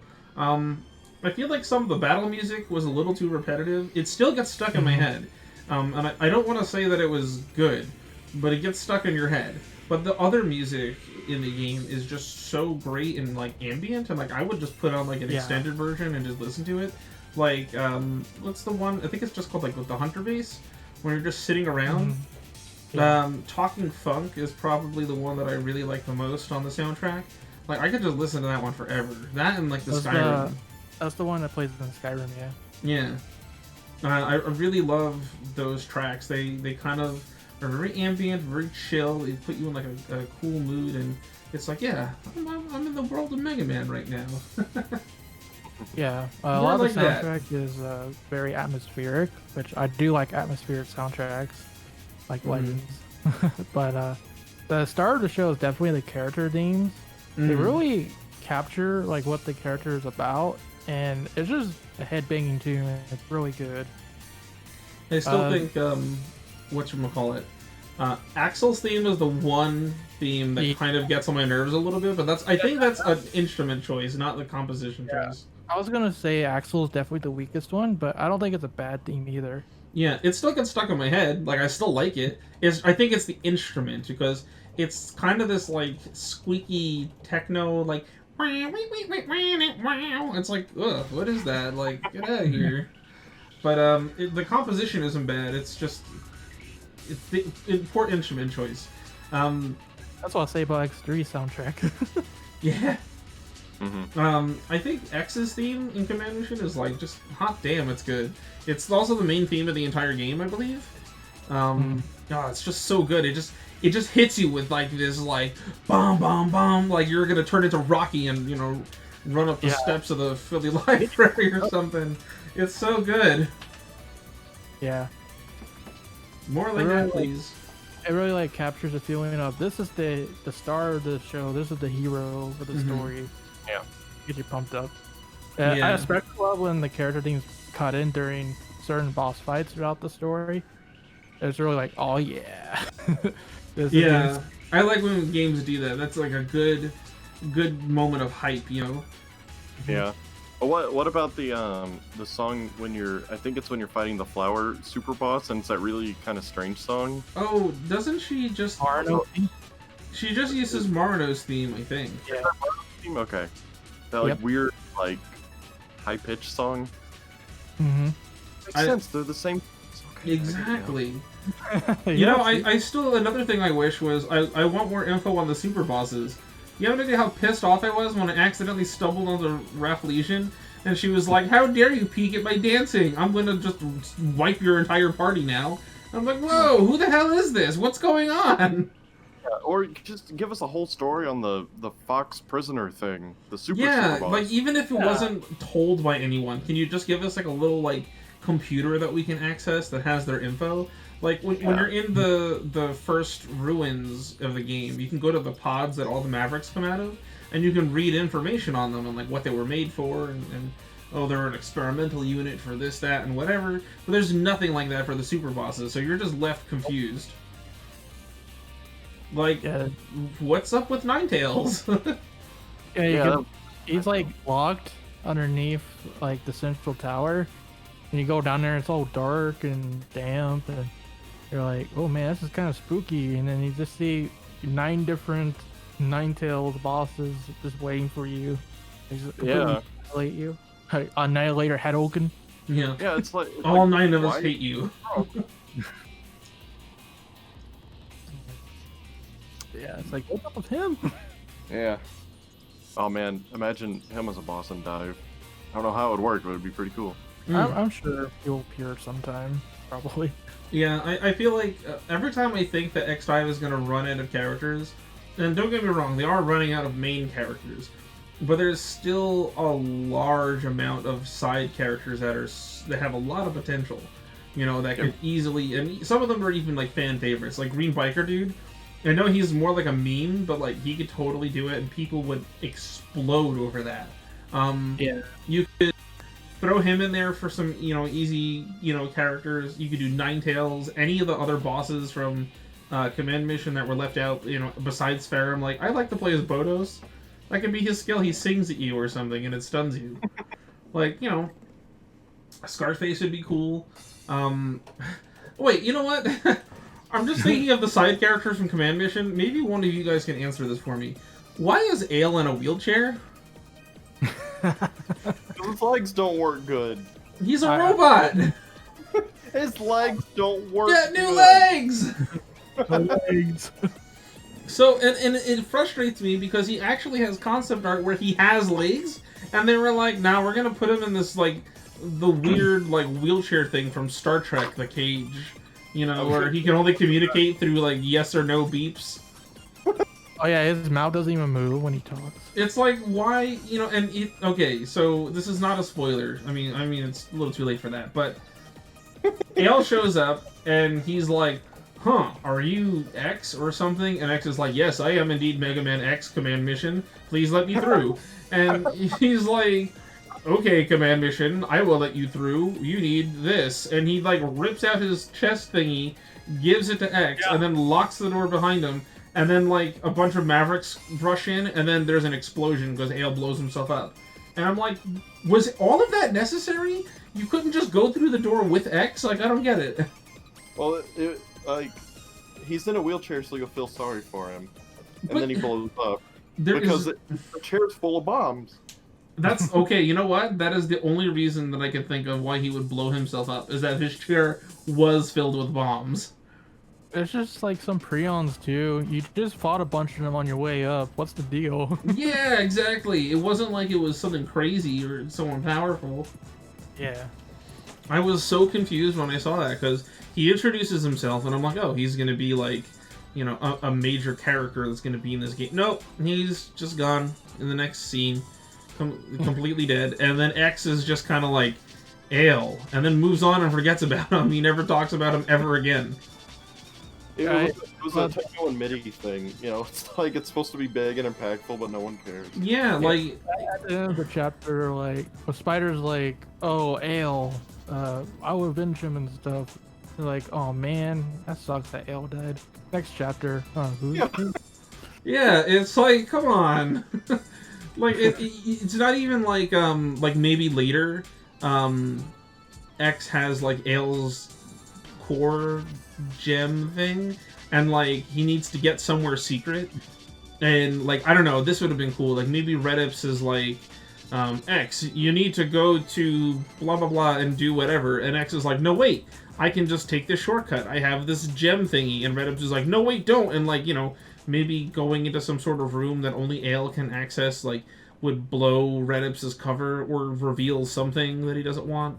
Like. Yeah. They could have made Ale's sacrifice more meaningful if you made his little chest thingy that he gave to X do something outside of open a door that doesn't really look particularly important. Doesn't that emblem or that chest thingy like allow Spider to kind of see the light? Because he sees it and he's like, hey, that belongs to Ale. I knew him. He's like, oh, I got your buddy, so I'll help you out. And that's why, like, that's the reason why he turns on Django. Oh, when Spider does that? Yeah, when Spider turns on Django, it's because he saw Ale's chest thing and he's like, oh my god, Ale is dead. Wait, you know what? That makes me think of something then. Does that mean Spider was, for a brief period, the real Spider that was with you? That's what I was going to say. Maybe that was the real one. It's possible. I mean, that would actually be really cool to know that, and then, like, later it turns out he was, replaced with the Body Snatcher Spider. But then what I don't get is, again, this falls back on his name. What are the chances that Colonel R, or not Colonel R, Commander Redips or whatever happens to have the same name as a guy he's about to body snatch, but reversed. Yeah, Like, again, why even do the name pun? You just caused more plot holes than you needed. yeah.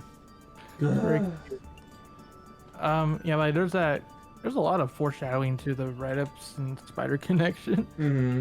Like that one Cole mentioned how X just walks out after talking to Redips, and you see like the big old light. Ain't suspicious at all. Oh, I was polishing my boob lights. Yeah. Oh yeah.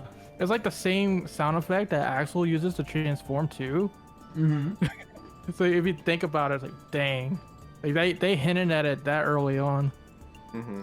It's funny that they do, because like you wouldn't think of that. You're just kind of like, huh, I wonder what that is. But you don't put two and two together until later, and then like on a second viewing, you're like, oh. Mm-hmm. Okay, hey, have you seen Troll 2? Mm-hmm. When the kid looks at the Nilbog sign, he's like, "It's goblin spelled backwards." Like, I want someone to like see Redips's like name tag in a mirror. It's like, oh no, I got Exactly. That's exactly that was the perfect comparison. Nilbog. And there's like that Chapter 8 cutscene where Spider pretty much assassinates Botos. They don't show Spider on screen, but you hear his voice and you see his silhouette. You're like, oh dang, he's still alive. But when is he gonna show up in the story again?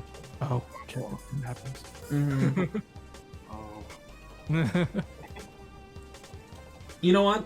This is just making me think, like, what if there was like something like this in the game? Like, instead of Eris, she gets replaced with someone named like Syria or something. It's just like, oh my gosh, that's Eris backwards, like, you know. Mm-hmm. Such a cheesy, stupid twist. I mean, I love it because it's, you know, I bet all the 10-year-olds playing the game probably dropped their jaws on the floor. Yeah. I know I did.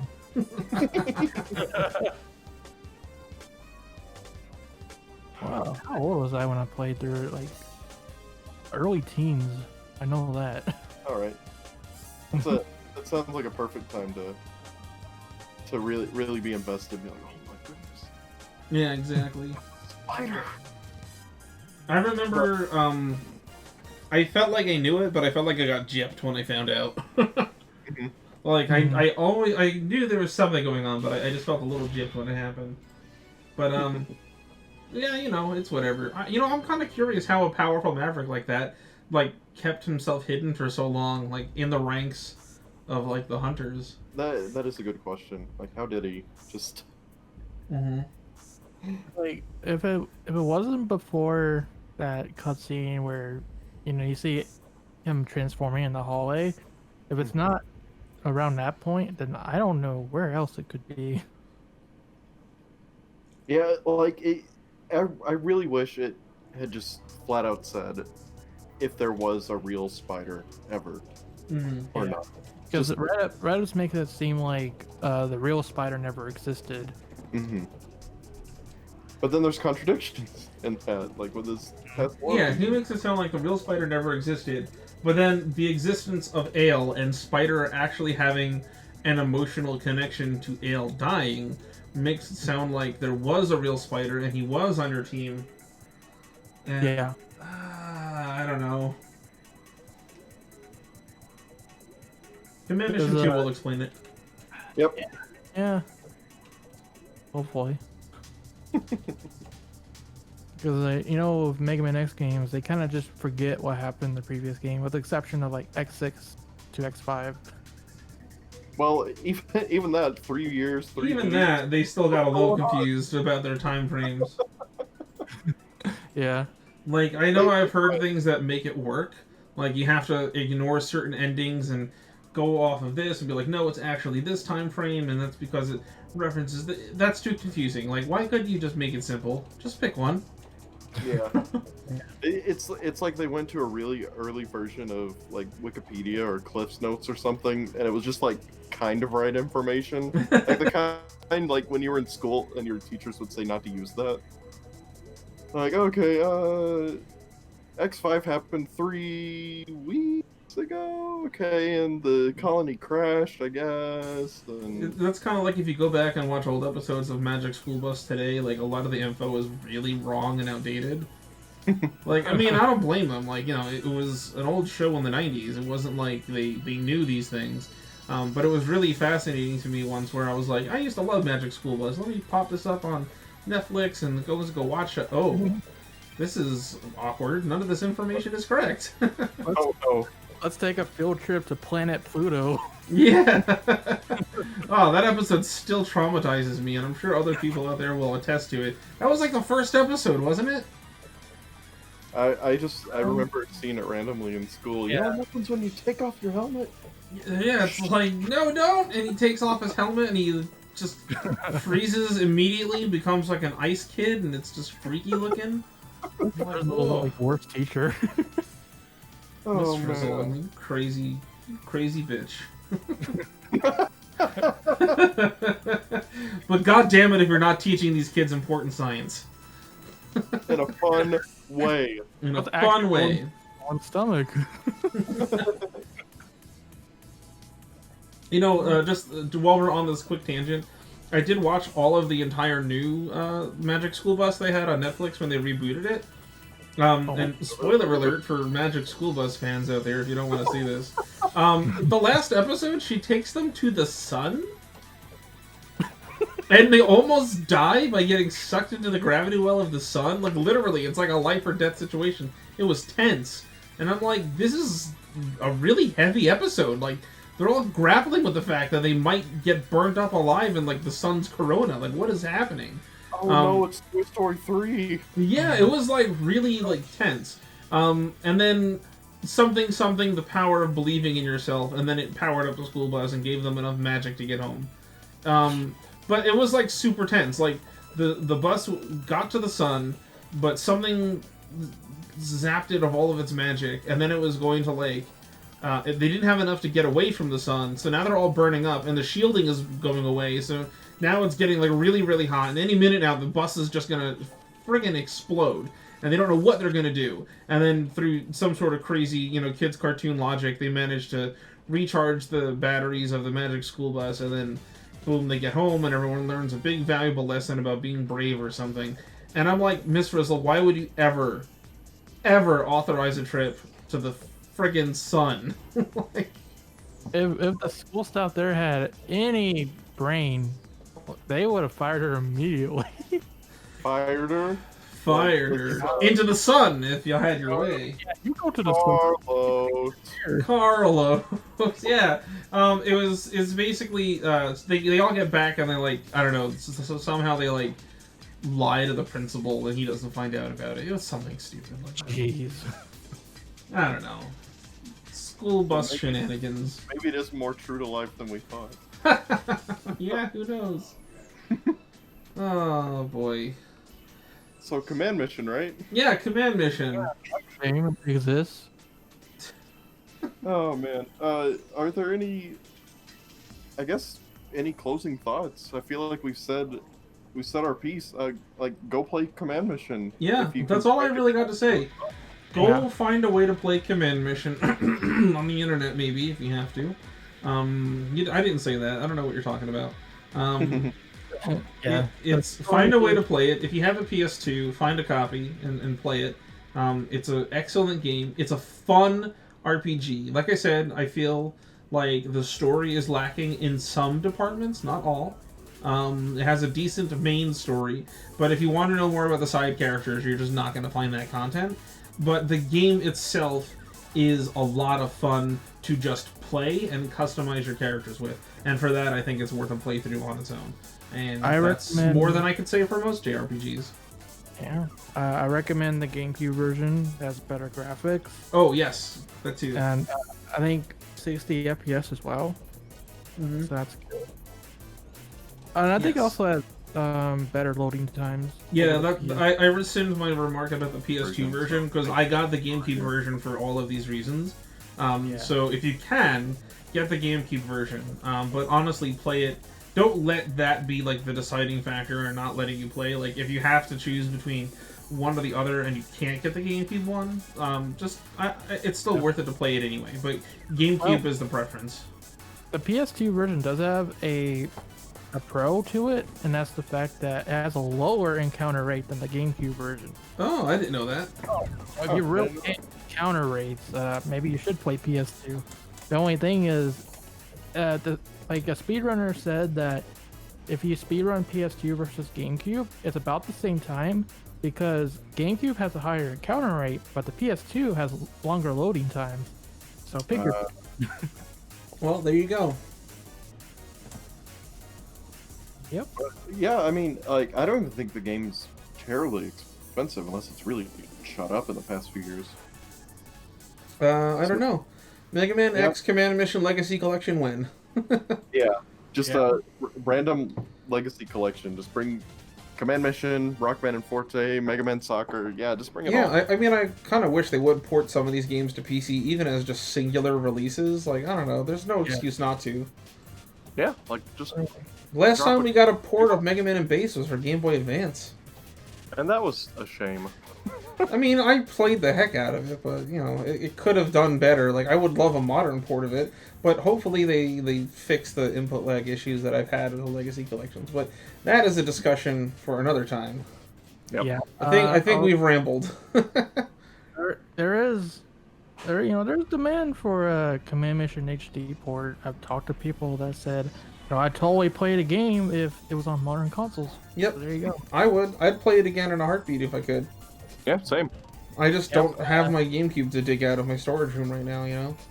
If they do a HD port, what would be really cool is like an extra epilogue chapter similar to what they did of Xenoblade Chronicles Definitive Edition. Oh, that'd be neat. Yeah. Explain how did X-Zero and Axel get off that island at the end? Yeah, the game just kind of ends. It just ends. That's one of the things, if not the HD port, I want them to address in the sequel. It's like, how did they get off the island? Because I remember playing it back when I was a kid. I was like, what happens next? I guess the way they look at it, I guess, is just kind of like one of those, like, the evil has been defeated kind of situations. And they're just like, the crew looks over the sunset and it fades to black. And you're just meant to assume, okay, they beat everything, they just get back somehow. I mean, like, if you think about it, when X beats Sigma, he just teleports out, right? Yeah. So... Well, it's weird, because on the island, it's just X-Zero and Axel. Like, what happened to the rest of the party? Well, they're not included in cutscenes. How many times we got to tell you that? Yeah. They're off-screen trying to get on, and, like, there's some guy with, like, a chair and a whip keeping them off the screen. There's, like, after Ferrum offs himself, there's this whole...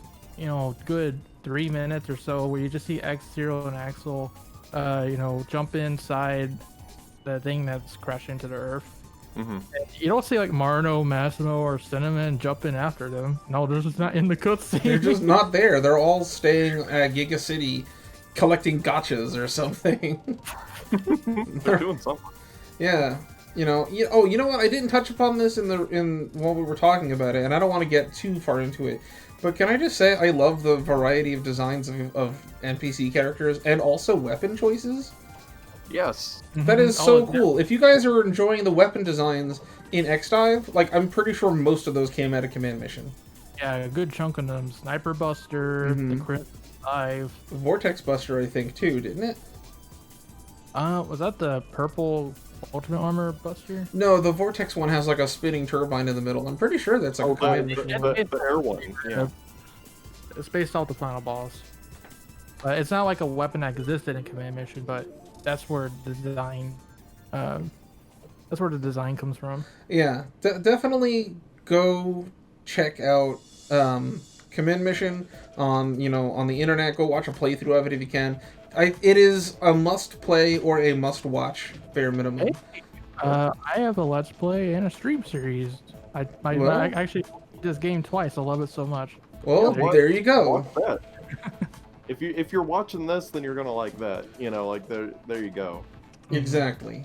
Definitely get Command Mission into your life, and then go and appreciate those lovely side characters who deserve a second chance at life in the franchise. Yep. Yeah. But I am glad that Dive has given them a second life, even if there are no dialogue or anything. Just like you said, the new animations and stuff gives them a bit of personality. Yeah, just little things, you know, flavor text and just little animations that show off what they do and what they act like.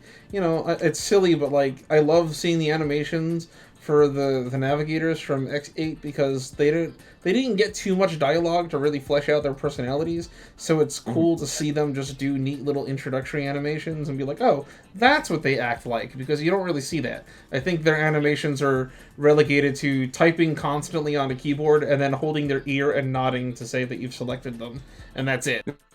Yep. Yeah. So it's nice to see them actually moving and doing things, you know, in X-Dive. So yeah, Command Mission X, I think they complement one another.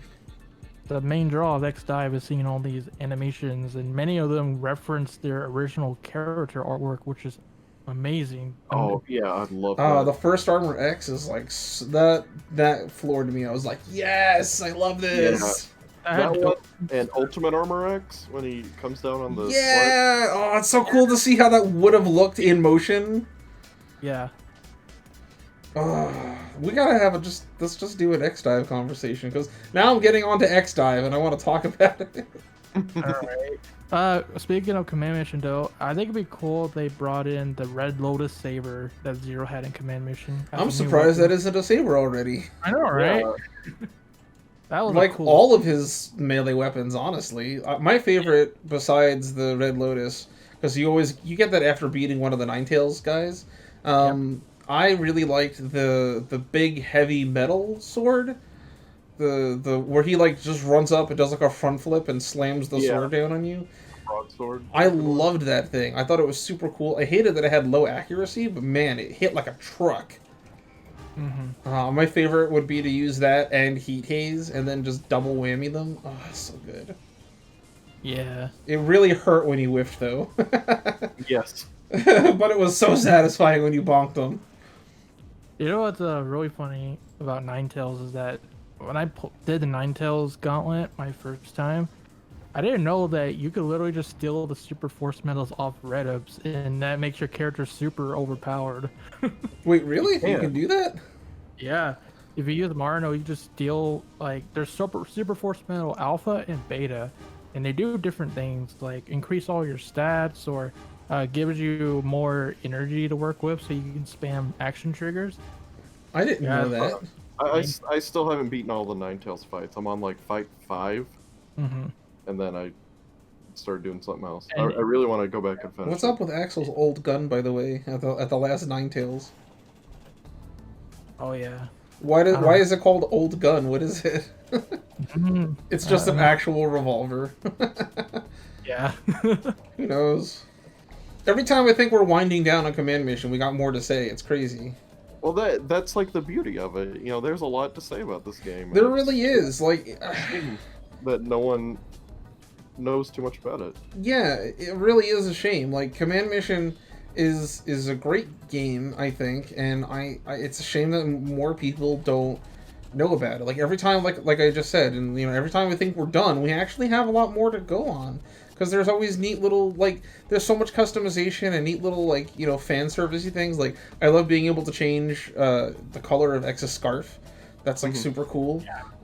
I love the hidden shop items. Like, you have to go back to, like, the first area of the game, and there's, like, these hidden vendors who sell you, like, super powerful items. That's super cool. I like that kind of secret thing. I don't know, there's just all these little things that, you know, Command Mission has in it that I gotta go back and play it again. There's all sorts of little nuggets of goodness that are hidden in there. And, yeah, I'm gonna reiterate. Required playing and or viewing for any Mega Man X fan. You have to go check this out. Yep. I give it a completionist rating of finish it. But I was gonna say one thing. You know, Cole was talking about how this battle system is a lot like Final Fantasy X. I really like how, sort of similar to that game, you can actually just swap out your party mid-battle, and there's very little negatives to doing that. You might like they don't like to get their energy boost per turn if they do that when the turn you swap them in, but otherwise, yeah, like the one time you need Marno to steal or send him in the heal, you just swap him in and do it. Yep, I've done that. That took me a lot of the game to start really doing. Mhm. I was like, man, like I just want to use this party until it's low on HP and then switch. That But then I also was like, cool, this is a great idea. makes me even more confused why they're not included in any of the cutscenes, because that feature Yeah. of battle makes it seem like they're with you all the time. Mm-hmm. They are with you all the time. Just they don't care if you see them or not. Yeah, you never split up in the story. They're camera shy. Yeah. You know what? Speaking of, I would love to see these characters get their own side-scrolling playstyles. Mhm. Like, Yeah, I it would love works to see well. Marino's playstyle. Would be cool. Stuff like. I mean, as Strider. Yeah, I just want her to play like Strider. That'd be super cool. Like, just little things like that. I think it'd be fun. But you know what? Here's an idea. Remember how we were talking about, like, different kinds of Mega Man genres that the Capcom hasn't done yet that they totally could? Yeah. I would like a Mega Man X beat 'em up. I'm down for that. Give me a Mega Man X beat 'em up, and we could throw in some interesting characters into the mix, alright? So you could, obviously, Zero. You can have X, because you gotta have X. And then you can have, like, Marino and, I don't know, Massimo, maybe. Get yourself, like, a good variety of characters who have interesting, melee styles. I think that'd be cool. They could take the Streets of Rage route where they have a billion different characters from across the series. Bam, go for it. If they want to put that much effort into it, which they should, but I don't know if they will.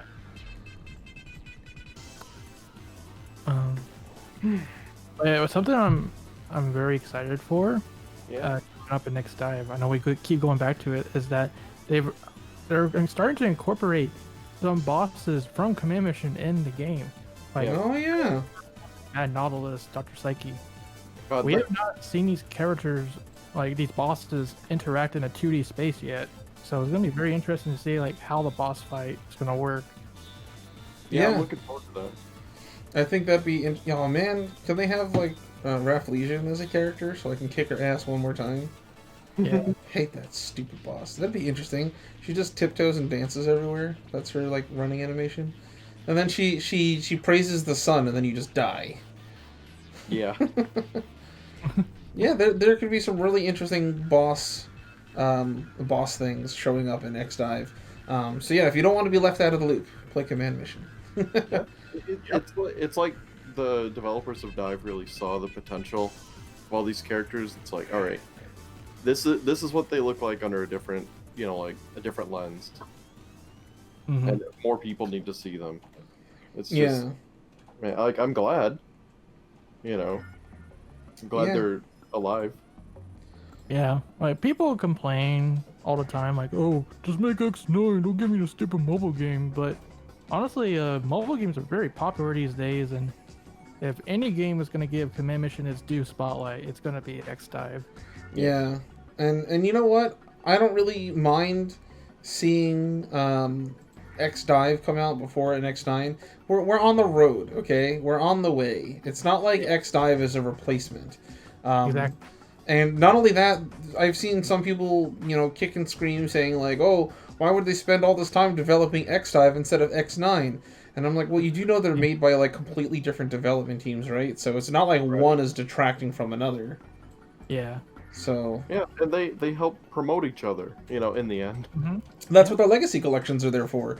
As soon as I realized that, so at first I was against the legacy collections because I was like, man, you're just rehashing the same games over and over again. But then I saw they were gonna do an X1, and I'm like, huh, now that everyone has access to X1, 2, 3, 4, all the way through 8, they're all going to be caught up on the story. Now would be a perfect time to go make a sequel. And that's what I think they're probably doing. And then X-Dive comes along, and it's basically just a fan service game, just thanking the fans for years of support, in my opinion. And I'm just like, yeah, man, like, okay, I think I get this now. So, yeah, I think, hints of things to come. And this is these questions are also the way for Capcom to test the waters to see if a sequel would be successful in the market today. They did exactly that. Mega Man 11. They saw good sales from Classic Legacy Collection. They're like, okay, let's do 11. Yeah, pretty much. Yep. I can't wait for Mega Man 12 to finally come out so that Egoraptor's sequelitis can finally come true. Right. After that, we're going to have to set the bar a lot higher.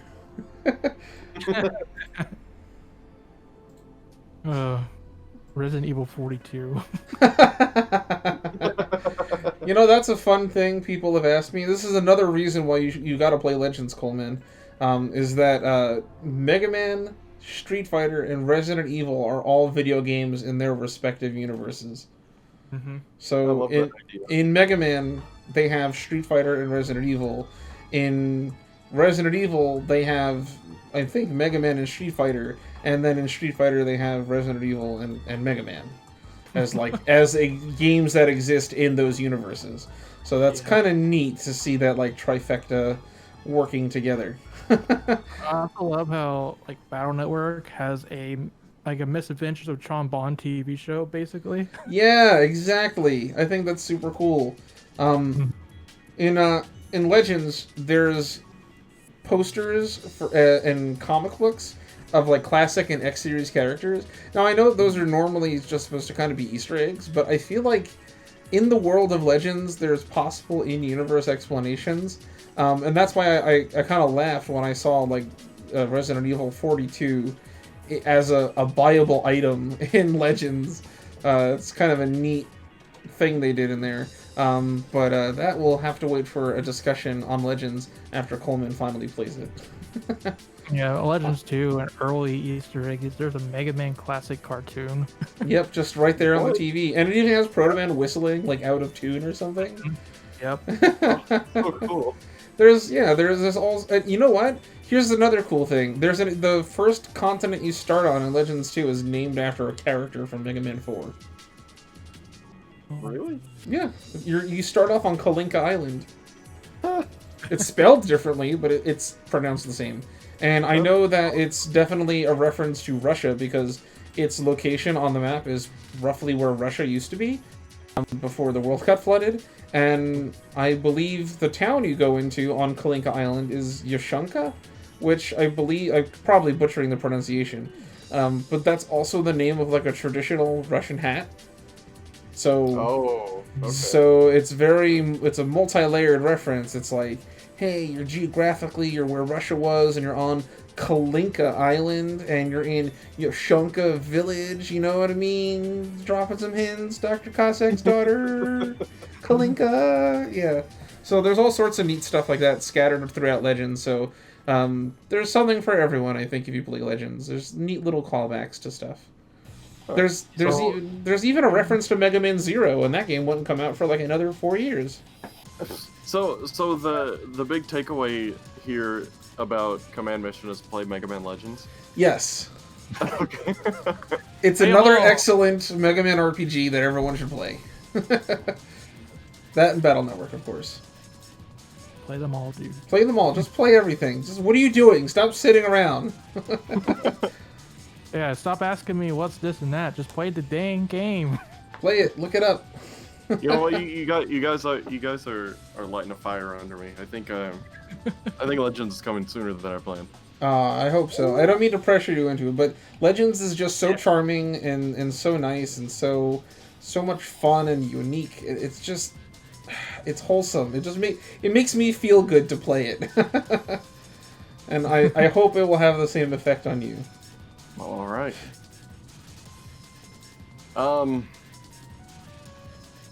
Command Mission is fun. Play it today. How far have we strayed off topic? Pre-order it today. Oh my gosh. Command Mission. Go play it. It's great. I've said that already like 100 times. It's really cool. X has peanut legs. It's fun. Hey, can we gush on the Command Mission armor? Because it's such a cool armor. It is cool. It's not what I would call stealth armor, but... You know, I'm still trying to figure out where I heard that, because I had seen it typed out somewhere, Where The Jazzwares. well, that's toy. what I thought, but I couldn't find any evidence of that when I looked into it. Let's see what I I can't find it anywhere that it was called the stealth armor, but someone had told it to me, and I thought I saw it in person, and it was called the stealth armor, and I'm like, there's nothing stealthy about having constantly lit up gems all over your body, like a Gundam had a baby with a Christmas tree. for the Christmas tree. And you just have the energy scarf trailing behind you the whole time? How's that Yeah, cool? like what if X tried to sneak behind like a box or something? Like the enemies would just be like, he went that way. Like he's leaving behind like the tail light trails from Initial D or something. Like everyone just knows where he is. Not to mention, Reploids are not the quietest. They just when they walk around, it's like clonk clonk clonk. Yeah. Unless you're Marno. then it's just little tiny blips. It's just like in XA in was it Dark Mantis? Dark Mantis? Is that the name of the boss? Mhm. Uh-huh. Yeah, in his stage, it's supposed to be a stealth stage, but you just hear dun, dun, dun, dun. Alright, stealth. Gotcha.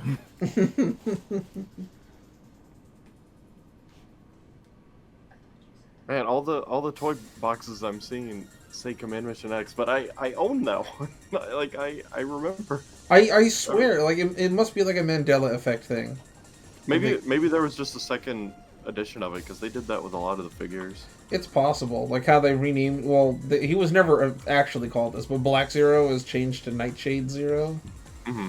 I'm like, Yeah, I can see how that might be a little strange if you say it to the uninitiated. But Command Mission Armor is like my favorite X design. From the kind of like a military general sort of look to that amazing energy scarf. That was such a good idea. It is a cool idea. Like, it makes X really stand out in the new game. Yeah, I definitely really liked it. The only thing I would change is the peanut legs, and then I'd kind of forgive it. I'd be like, alright, he just looks like a military officer now. You know what it is? That's X's commander uniform when he's like at the hunter base. That's my canon. That's my head canon now. That's what he wears when he's like at the hunter base bossing people around instead of being out in the field. That's like his Cygnus look, Yeah. Alright, so I think it's about time we actually wrap this up, only because I've got to split. So I don't know, what is this, like the 12th false ending that we had? just like the last chapter, Command Mission. Hey, run it around. So I don't know. Anyone have any actual last words on it? Just play it, dude. just there it is. Just play it. That is your command and your mission to go play the game. I don't know. I'm bad at these.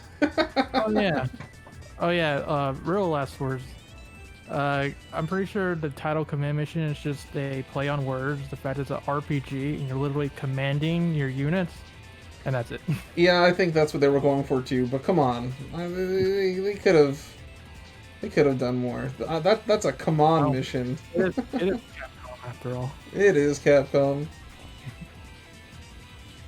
Played it. That's all I gotta say. Oh, hold on one sec. Coleman is having some technical issues. Hello. Okay, you're back. Hello. There you go. Right, Now we're give back. us your closing words. I think me and ShadowRock have made our peace. Oh man.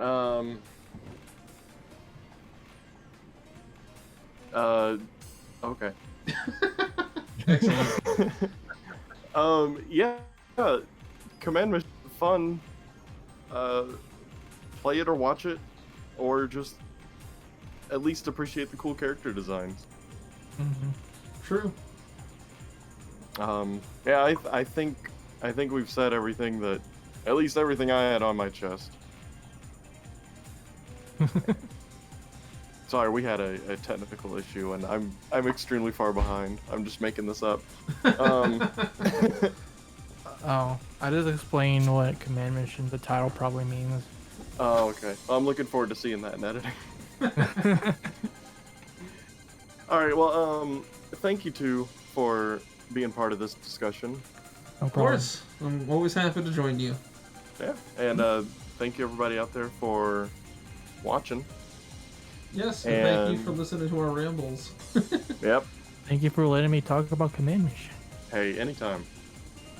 As soon as Command Mission 2 is announced, you know, you'll be the first person I'm talking to. Definitely, we'll have to do a follow-up. Yeah, this video is gonna be the spark. This is the one. But yeah, thank you everybody for joining us, and we will see you on the next one.